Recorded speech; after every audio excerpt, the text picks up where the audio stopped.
इस मंच पर मंचासीन जन स्वराज के सभी पदाधिकारीगण, सभी साथीगणों का मैं मिथिला शक्तिपीठ और मां जगदम्बा धाम नवादा के पवित्र ऊर्जस्व और ऐतिहासिक धरती पर संपूर्ण ग्रामवासी, बेनीपुर प्रखंडवासी और हिंद जन स्वराज पार्टी के तरफ से हार्दिक स्वागत और अभिनंदन करता हूं। और इस संकल्प सभा में उपस्थित बेनीपुर प्रखंड के हमारे अभिभावकगण, माता बहन, छात्र नौजवान साथीगण, आप सबका मैं हृदय से इस संकल्प सभा में स्वागत अभिनंदन करता हूं। साथियों, कहने के लिए बहुत वक्तागण हैं, मैं चंद शब्दों में अपनी बात रखूंगा। इतिहास गवाह है कि बिहार की धरती में देश ही नहीं दुनिया को दिशा और दशा देने का काम किया है। इस दुनिया में लोकतंत्र सबसे पहले बिहार की धरती पर हुआ और बिहार की धरती से लोकतंत्र आज दुनिया में फल और फूल रहा है।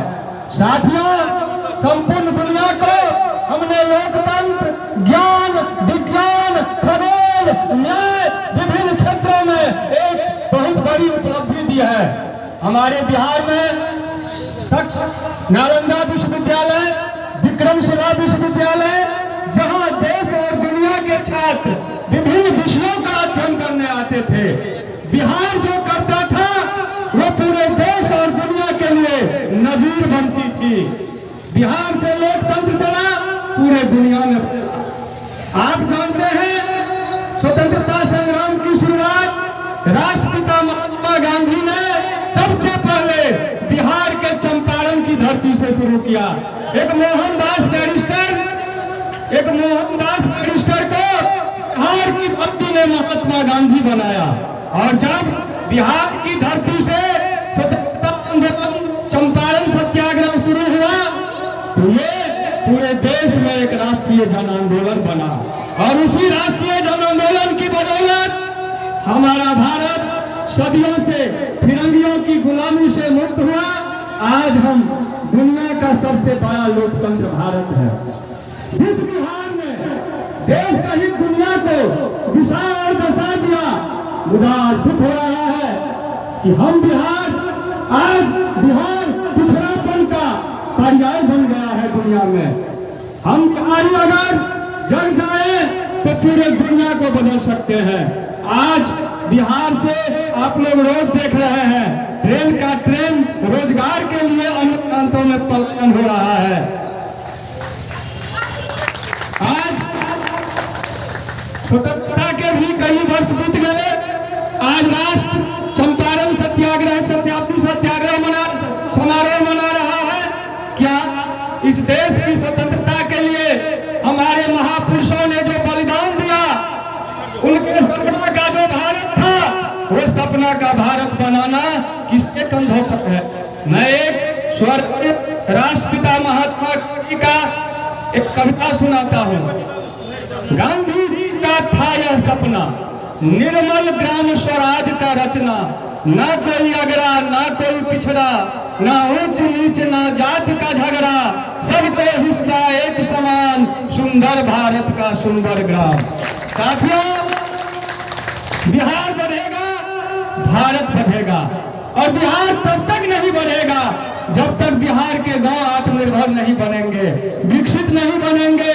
गांव के लोगों को गांव में ही रोजगार नहीं मिलेगा, शिक्षा का उचित व्यवस्था नहीं होगा, जब तक गांव में स्वास्थ्य की माकूल व्यवस्था नहीं होगी। आज दुख की बात है कि संपूर्ण भारतवर्ष में सबसे ज्यादा रोजगार के लिए पलायन बिहार में हो रहा है। लेकिन हमारे सत्ताधीश कह रहे हैं कि बिहार विकसित हो गया, भारत विकसित हो गया। कहते हैं जब हमारे राज्य के प्रति व्यक्ति का आय बढ़े। क्या बिहार के लोगों का आय बढ़ गया? बिहार के लोगों को गांव में ही उनकी क्षमता के अनुरूप रोजगार मिल गया। आज हमारे बिहारवासी पढ़ाई, कमाई और दवाई के लिए अन्य प्रांत में जाते हैं। आपके यहाँ एक DMCH है, जाइए 300 रुपया चिलचिला वहां एक पुर्जा लिख दिया जाएगा और 3 रुपया का दवा मिलेगा। अनुमंडल हॉस्पिटल का हालात देख लीजिए, बिहार के विभिन्न सरकारी संस्थानों का हालात देख लीजिए। लोकतंत्र में जनता को जनार्दन कहा गया है। जनार्दन का हाल यह है कि लोकतंत्र में हम जनार्दन हैं, लेकिन वीडियो साहब, कलेक्टर साहब, अनुमंडल हॉस्पिटल, थाना और जनप्रतिनिधियों के आगे जनता याचक की तरह खड़े रहते हैं अपने वाजिब हक के लिए। क्या उस संविधान निर्माताओं का यही सपना था? क्या इसी तरह के भारत की उन्होंने सोच की थी? उन संविधान निर्माताओं, भारत के स्वाधीनता सेनानियों के सपनों का भारत बनाने का जिम्मा हम सब 140 करोड़ भारतवासियों के हाथ पर है। कोई एक आदमी कहते हैं मैं जादू का छड़ी रखा हुआ हूं, मैं संपूर्ण भारत को विकसित बना दूंगा। हम कहते हैं हम सारे भारतवासी मिलकर भारत को विकसित बनाएंगे।